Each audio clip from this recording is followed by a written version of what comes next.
Moi, mä oon Heikki Sorsa Tuusulasta ja vinyyliaita me hommattiin ihan vaan näkösuojaksi. Se on helppohoitoinen, huoltovapaa ja tosi hyvän näköinen. Selattiin avovaimon kanssa paljon kaikkea eri vaihtoehtoja ja itse asiassa Instagramissa törmättiin ekan kerran vinyyliaitaa ja sitten ruvettiin tutkia sitä.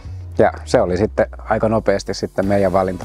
Asennus oli itse asiassa yllättävän helppoa tälle aidalle.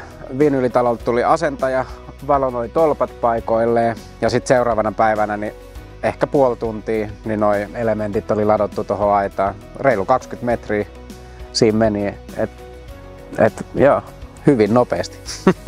Se on tosi helppohoitoinen, pysyy siistinä myös ja sitten sehän on niinku ihailusta usein tässä näin kun istunut pihalla, koska se on niin hyvän näköinen myös ja ei ollut maksettu mainos. Ystävällinen ja ammattimainen palvelu aina ja saa mitä tilaa.